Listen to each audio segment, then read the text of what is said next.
Genesis 39. Genesis 39 verse 1. Now Joseph was taken down to Egypt, and Potiphar the Egyptian, a captain of high position in Pharaoh's house, got him for a price from the Ishmaelites who had taken him there.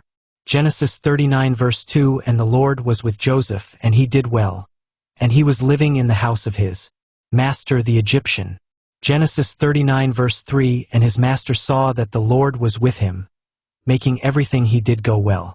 Genesis 39 verse 4. And having a high opinion of Joseph as his servant, he made him the overseer of his house and gave him control over all he had. Genesis 39 verse 5. And from the time when he made him overseer and gave him control of all his property, the blessing of the Lord was with the Egyptian because of Joseph. The blessing of the Lord was on all he had in the house and in the field.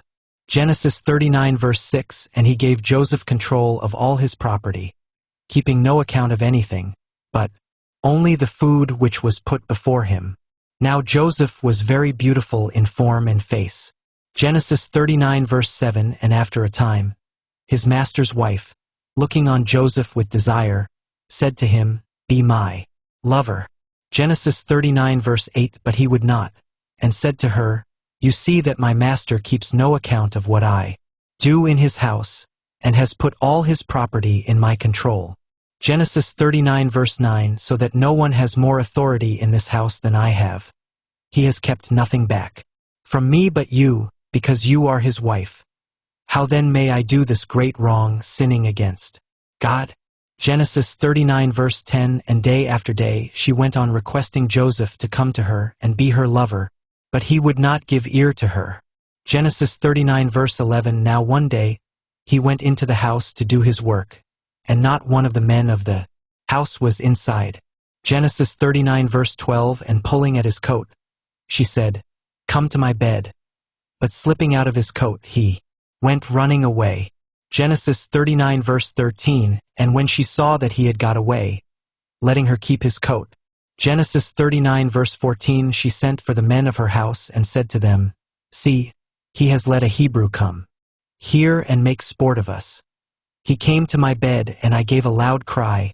Genesis 39 verse 15. And hearing it, he went running out without his coat.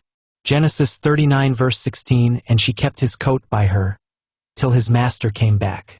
Genesis 39 verse 17. Then she gave him the same story, saying, The Hebrew servant whom you have taken into our house came in to make sport of me. Genesis 39 verse 18. And when I gave a loud cry, he went running out without his coat. Genesis 39 verse 19. And hearing his wife's account of what his servant had done, he became very angry. Genesis 39 verse 20. And Joseph's master took him and put him in prison, in the place where the king's prisoners were kept in chains, and he was there in the prison house. Genesis 39 verse 21. But the Lord was with Joseph, and was good to him, and made the keeper of the prison his friend. Genesis 39 verse 22. And the keeper of the prison put all the prisoners under Joseph's control, and he was responsible for whatever was done there. Genesis 39 verse 23. And the keeper of the prison gave no attention to anything which was under his care, because the Lord was with him, and the Lord made everything he did go well.